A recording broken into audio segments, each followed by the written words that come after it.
Olá, estamos aqui para mais um programa Jovens Pensadores, Rosilma Roldan e os Jovens Pensadores. Hoje eu não posso deixar de falar aqui que esse programa vai ser em homenagem a uma grande amiga que foi embora, deixou o nosso convívio muito cedo, dia 5, agora na terça-feira. É a Márcia Costa, uma querida que era minha amiga há mais de 40 anos, trabalhamos juntas no Banco do Brasil e eu quero deixar esse programa aqui em homenagem a Márcia Costa e um beijo na filha dela, na Ana Cláudia e toda a sua família. E para a gente ter um contraponto em relação a isso de alegria, porque a Márcia também era alegria, era a vida, ela lutava muito para melhorar o mundo que a gente vive, ela fazia parte de um grupo, junto com a Leila e com a Ana, minhas queridas amigas, fiscalizando os vereadores, a nossa Santos, então ela também tinha muita alegria. E nós trouxemos aqui, mais uma vez, o meu queridíssimo amigo, Luiz Fernando Almeida, ator, produtor cultural, que vive sempre inovando as nossas Santos com ideias, artes, papos sempre muito maravilhosos e também bastante instigantes, como a peça que ele tem, que ele já me convidou muitas vezes, mas eu já falei para ele que eu tenho medo de ir, mas eu vou. Que é, inclusive, um papo, né, Luiz, que parece que as pessoas estão começando a ter coragem de enfrentar. Boa tarde, Luiz. Boa tarde, Rosilma. Que é o... Como é? Amarelo? Outubro amarelo? Setembro amarelo, né? Para quem não sabe, em casa, o Setembro Amarelo, ele é um mês de alerta ao suicídio. Né? Esse espetáculo que eu faço chama Gotas de Codeína, eu estou há 2 anos e meio em cartaz com ele. Eu faço esse espetáculo dentro de apartamentos pela cidade. E é um espetáculo que tem como tema central o suicídio. Então, no Brasil inteiro, assim como o Outubro Rosa, que é para prevenção do câncer, então lançaram o Setembro Amarelo e é um ano em que durante o ano em que acontecem muitas campanhas de conscientização, palestras e tudo mais, para um tema que está cada vez mais próximo da gente, né? E o suicídio tem virado algo corriqueiro. Embora ainda a imprensa tenha uma certa resistência em noticiar os casos, em se aprofundar nesses assuntos, a gente também vem sentindo em contraponto um movimento, tanto da imprensa como do governo, de fazer um trabalho de prevenção, né, sensibilização, porque... Por que você acha que a mídia esconde?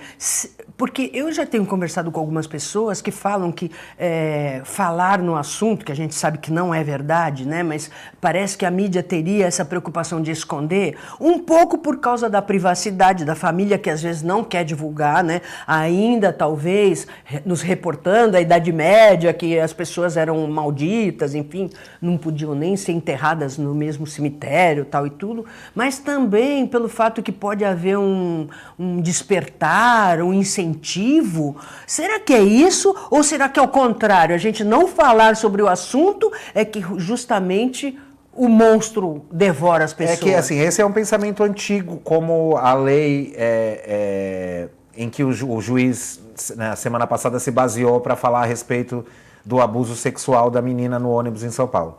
Né? Então, na verdade, isso é um conceito antigo, criado pelos jornalistas, enfim, pelo setor editorial, pela mídia de uma forma geral, em que acreditava-se que falar no assunto incentivava o ato. Porque quando você noticia que o Luiz se suicidou num prédio na rua tal, supõe-se que o outro suicidando, que é aquela pessoa que convive com esse sentimento perene, né, essa sensação, essa vontade de tirar a própria vida, vai entender que ali é um local onde ele pode se sentir seguro e propício para que ele também... Então, assim, na verdade, vem um pouco essa coisa de abafar os casos para que não haja um incentivo. Hoje, né, com o passar do tempo e tudo mais, a própria imprensa, a própria mídia percebe que o quão importante é tocar nesse assunto, o quão importante é desmistificar esse assunto, porque ele está normatizando. Então as pessoas estão tratando o suicídio como algo corriqueiro. Então, e fulano se matou, poxa, tão jovem. e vira a página. Porque as famílias não gostam de se aprofundar no assunto, porque sentem-se... Muitas vezes escondem a causa da morte quando é possível. Geralmente as famílias sentem muita vergonha, né? Porque dá uma sensação de impotência. Né? Porque a pessoa... pouco de culpa também, né? Porque quando a gente perde uma pessoa querida, normalmente a gente fica com culpa, não sabemos bem por quê. Mas é diferente você perder alguém... E quando é suicídio, eu acho que é pior, É diferente você perder alguém por razões de saúde do que você perder alguém que deu cabo da própria vida. Né?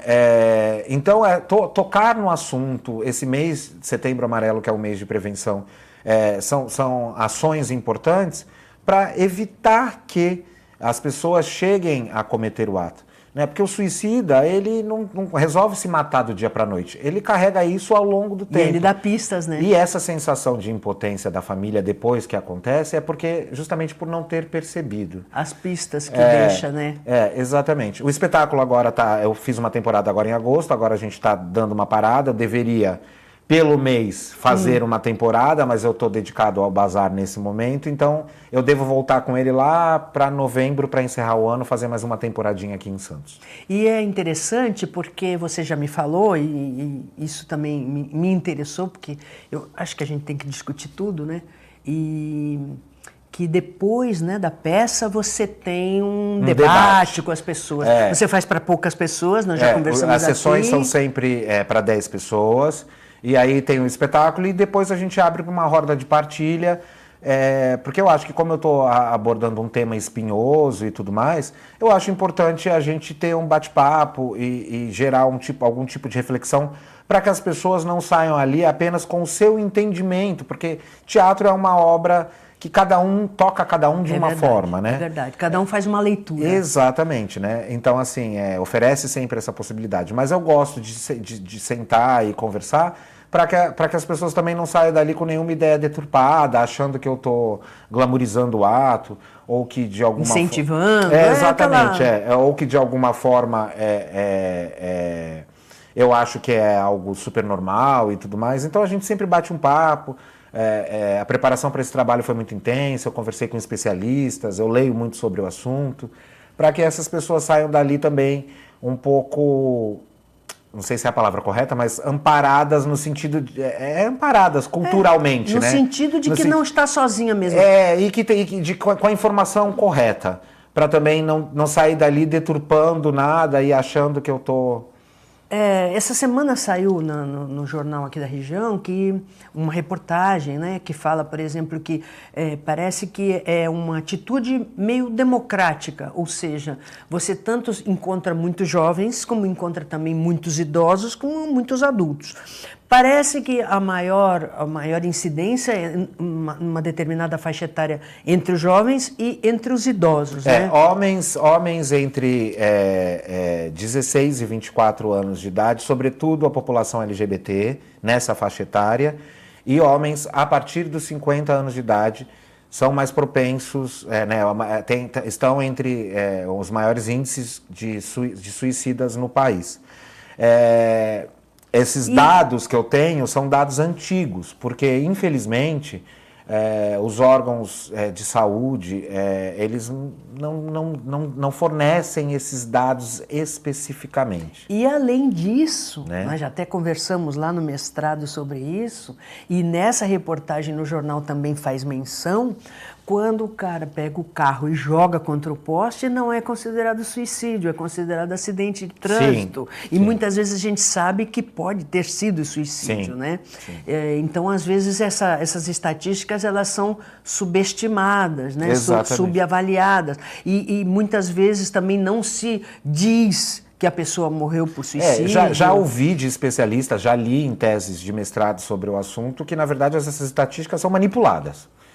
Né? São escondidas por ser um assunto muito espinhoso e tudo mais. Mas eu acredito que de uns 3 anos para cá, o comportamento em relação a esse tema tem mudado gradativamente, óbvio, né? A gente está no Brasil colônia, Brasil província, então a gente vai de passinho, vai devagarinho, Mas aos poucos a sociedade está se Mas isso aí abrindo para também, discutir Luiz, não sei se você concorda comigo, tem muito, e por isso que é importante falar, tem muito a ver com que a pessoa acha que a sociedade cobra dela, por isso que também a grande incidência sobre o público LGBT. Não necessariamente, Rosilma, tem muito mais a ver com uma sensação de não pertencimento do que com o que a sociedade cobra da pessoa.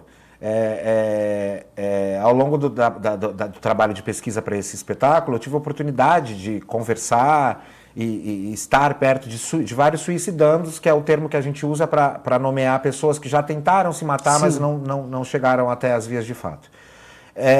E muitos dos relatos estão muito mais relacionados a essa sensação de não pertencimento, que é um pouco esse sentimento também que o depressivo carrega.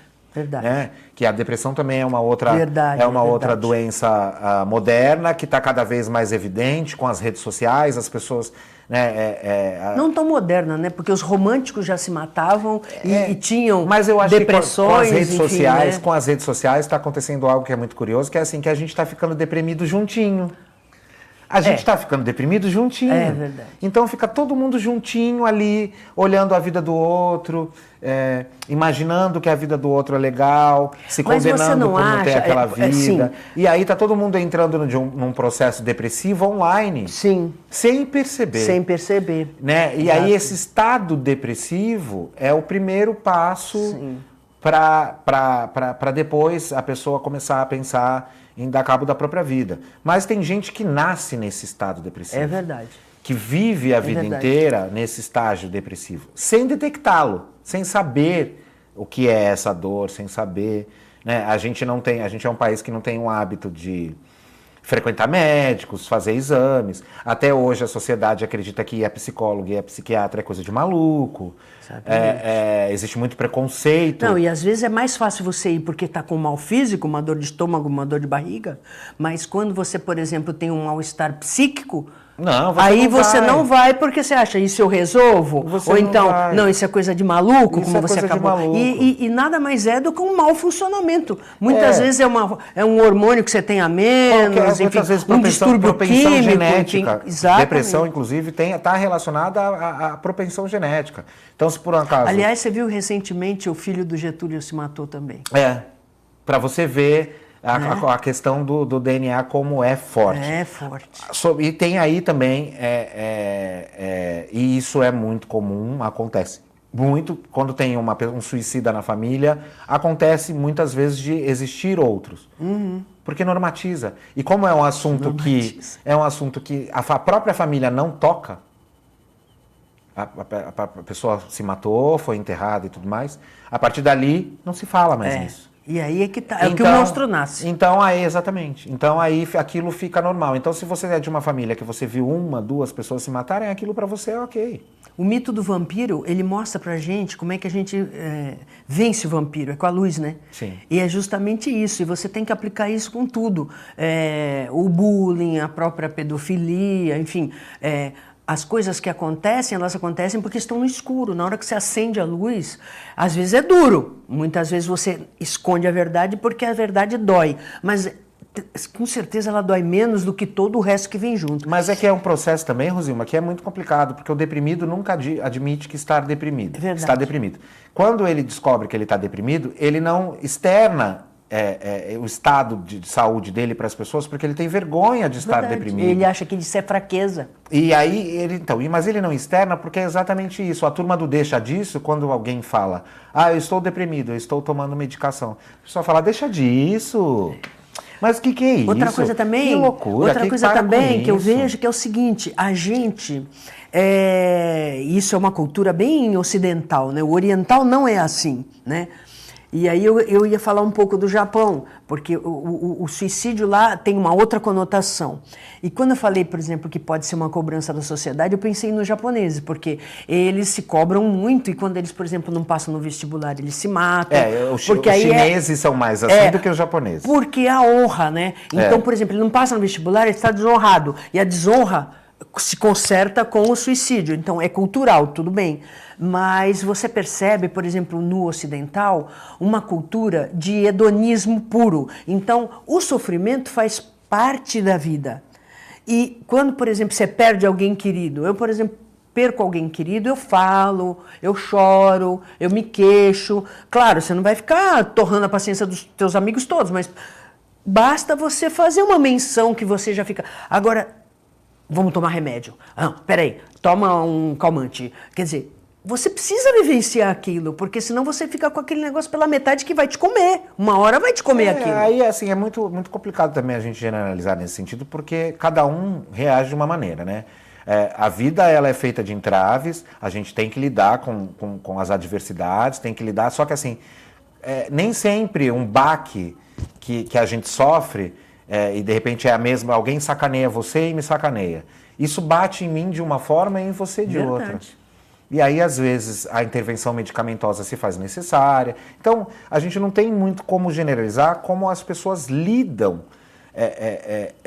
com isso. O que a gente precisa deixar evidente, e as pessoas precisam ter consciência, é que, assim, existem formas de te ajudar a lidar com essas questões. Seja uma terapia, seja uma intervenção medicamentosa, seja conversar, caminhar na praia, fazer atividade física. Cada um tem o seu processo e esse processo tem que ser respeitado. Né? Mas o fato, por exemplo, dos homens acima de 50 anos serem mais vítimas pode estar também atrelado a essa cultura do que eu preciso ser forte. No caso, eles não são vítimas, né? Porque eles...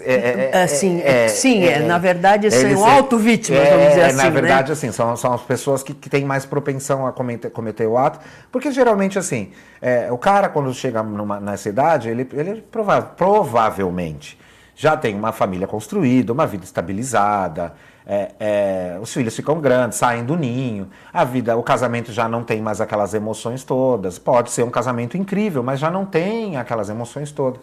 Então a vida vai ficando... Ou então ele chegou a essa idade e não conseguiu nada. Também, tem mil a frustração de estar com essa idade, não conseguir nada. E assim, E ele não pode passar... Aí que eu digo que talvez a sociedade cobre até mais do homem, porque a mulher chora, se descabela, deu errado, enfim. O homem não, ele tem aquela postura, o provedor... O homem é mais fraco.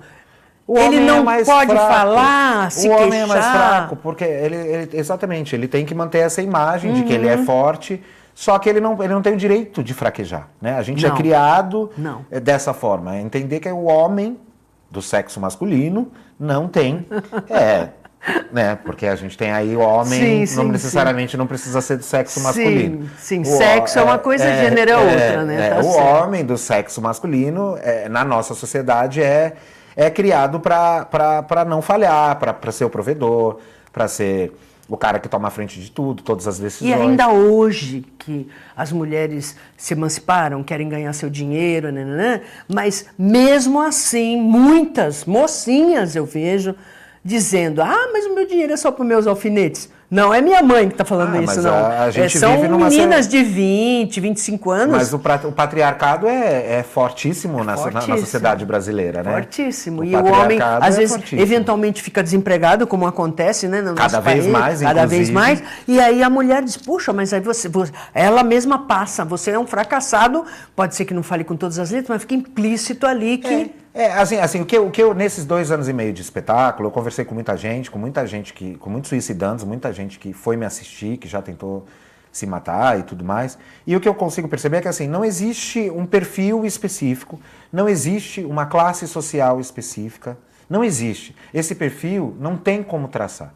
Porque para traçar esse perfil, você tem que fazer uma pesquisa a fundo com cada uma dessas pessoas, a ponto de conhecer a dor de cada um. E você nunca Porque são muitos fatores, né? O ser humano é muito complexo, não adianta você querer só enquadrar. É isso ou aquilo. Então, assim, a dor de um cara que, de repente, que é dono de uma empresa e fale e vai deixar, como teve ano passado, o cara que sofreu muito porque ia deixar muitas famílias na mão, não aguentou aquilo, tirou a própria vida, às vezes pode ser a mesma dor de alguém que te olhou torto.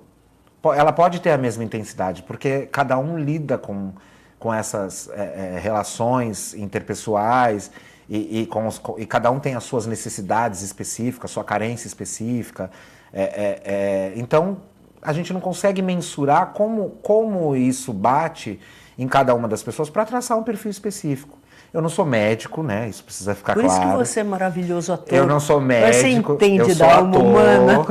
e pesquisei para fazer esse trabalho Sim. específico. Então, se algum médico estiver assistindo, achar que eu estou falando alguma besteira, me escreve aí, escreve para a Rosilma, porque inclusive vai me ajudar na minha pesquisa e no meu trabalho. Claro. Mas a gente tem estudado bastante para poder falar com uma propriedade maior quando está em cena e com o público que vai assistir o nosso espetáculo. Vamos fazer um rapidinho intervalo e a gente volta com mais Luiz para falar das novidades do Cafofo.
Voltamos e agora o meu querido amigo Luiz Fernando Almeida, nós acabamos de falar no intervalo que juntos aqui a gente grava um mês de programa em meia hora. É verdade. É verdade, facinho. Sem pauta, sem nada.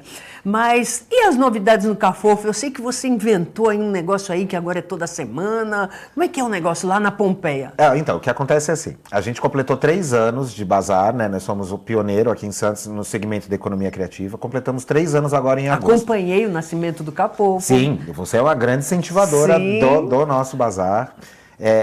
E aí, assim, só que aí quando deu 3 anos, eu percebi, assim, hoje, na verdade, quando eu comecei a fazer 3 anos atrás, era só o meu bazar.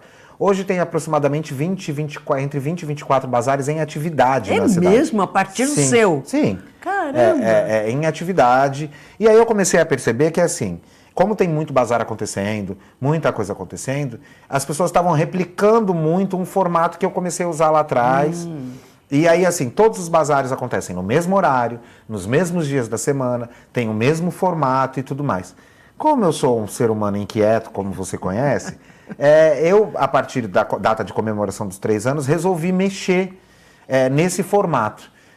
Não só pela comemoração dos 3 anos, mas também entendendo que a gente está atravessando um momento de crise violenta, né? Eu não preciso ficar batendo nessa tecla, porque todo mundo vê o saldo em casa. Então, eu não preciso ficar batendo nessa tecla. A gente vive um momento de crise violenta. Não, e quem tem guarda, porque não sabe o que vai acontecer, né? E o bazar, ele é um evento que tem que gerar negócio, venda para os meus clientes, que são os expositores, que são os artesãos, os empreendedores criativos e tudo mais.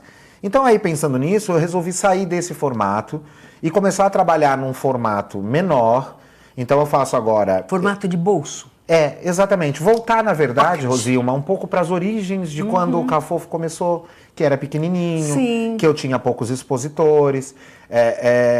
Então, assim, porque eu acho que em momentos de crise a gente não precisa ficar fazendo eventos gigantescos, ostentando, colocando 10 mil coisas. Porque assim... Porque às vezes você fazia tipo assim uma vez por mês? Eu fazia o evento uma vez por mês, com aproximadamente entre 40 e 50 expositores, com muitas atrações culturais e tudo mais. E aí agora eu transformei ele num evento que é semanal. Ele acontece atualmente sextas, das 9 da manhã às 16 horas e sábados, das 10 às 17. Só não acontece o evento em dias chuvosos, a gente cancela, porque a gente usa uma área externa do espaço, a gente está ali no bar Conversa Fiada. Aonde é? Na Rua Ceará, número 68, em frente à Igreja Pompeia. Ah, Não tá. tem erro. Todas as sextas e sábados E nós é um lugar estamos lá. bem legal ali. Hein? Ali é a esquina mais movimentada do bairro. É Eu verdade. moro naquele bairro. Então, assim, conheço ali a movimentação. E a ideia, na verdade, é voltar um pouco. Então, o Cafofo agora, ele está entrando numa nova fase. E é bom que é um horário que dá para ir todo mundo, né? Porque Então. quem pode vai de manhã, quem pode vai de tarde. É, exatamente. Então, assim, eu estou fazendo um horário que atende, na verdade, a circulação do bairro, né? Eu me adequei à circulação do bairro. Então, até a semana passada, nós éramos o único bazar nesse horário. Agora já tem outro bazar aí. Mas o menino... Mas mudando. você não pode escapar disso. Você lança moda, meu amor. O que vai fazer? De horário também. Mas eu mudei de horário para atender a demanda do bairro. Né, que é um bairro de classe média, Me diga com uma muita coisa, família. você disse que uma acabava de 16, outras 17. Não há interesse em... Porque eu sei que tem gente que trabalha o dia inteiro, talvez quisesse passar lá umas 18, 19. Não, porque aí assim, eu estou fazendo agora dentro desse espaço que é um bar e o bar funciona à noite. Tá. Então, Entendi. então, na verdade, emenda o bazar com o funcionamento do bar. A pessoa Entendi. pode ir lá, participar do happy hour, Entendi. comer alguma coisa, ele está com preços super legais. Quer dizer que você, além de fazer o seu cafofo, você ainda atrai o pessoal pro bar. O que tem acontecido muito assim, bom. as pessoas ficam no Muito bazar, bom. acabam emendando por ali. É, ótimo. E foi muito legal ter mudado para lá, porque assim, além do formato menor, a gente tem uma coisa de estar ali mais próximo do público na rua, sabe? Então quem passa vê, tem contato direto com o empreendedor. Muito bom. Então a gente tem uma coisa da natureza, do sol, tem árvore na frente, fica um Ótimo. clima muito gostoso. Muito bom. E aí a gente está funcionando então nesse formato pequeno, semanalmente. E eu pretendo ficar nesse formato até o final do ano. Ótimo. Até dezembro. E aí, obviamente, para o ano que vem eu devo inventar mais alguma coisa insana, mais alguma história, para recomeçar a nova temporada. E quando você for entrar com a peça outra vez, Gotas de Codeína, aí você me avisa para você vir aqui falar novamente. Claro. Porque é uma peça que eu acho muito importante. Primeiro que peças feitas por você, não é porque eu sou sua amiga, sou sua admiradora, eu assisti Dama da Noite, são peças em que você realmente toca a alma das pessoas, de verdade, e é um assunto que realmente as pessoas precisam se abrir. Tanto as que recebem a pessoa que está sofrendo, como a pessoa que está sofrendo. Né? Sim. Ambas. A arte tem esse poder transformador, né? Então, acho muito então importante. a gente tenta, na verdade, fazer em todos os trabalhos que eu faço no teatro ou no próprio bazar, a gente tenta fazer com que sejam experiências transformadoras, modificadoras para alguém de alguma forma, né? Só voltando lá na coisa do bazar, só para lembrar, esse final de semana, sexta, dia 8, o programa já vai ter ido ao ar na sexta, dia 8, das 9 às 16. No sábado, aqui no dia que o programa está passando, você vai assistir esse programa por volta das 3 horas da tarde. Então dá para correr até lá às 5 horas que a gente vai estar lá. E no final de semana seguinte, para quem está vendo na reprise, 15 e 16, nós estamos lá na sexta, das 9 às 16, e no sábado também, das 10 às 17. Foi legal ter vindo aqui porque a gente aproveita e pega 2 fins de semana, né? Beleza. Espero que vocês tenham gostado do programa de hoje, convidando você para estar com a gente novamente sábado que vem, às 15 horas, com reprise segunda-feira às 17h30, lembrando que a gente põe tudo no YouTube para você assistir ou rever quando quiser. E lembrando também que hoje nós estamos no canal 11 da NET e no canal 8 da Vivo também. Até lá!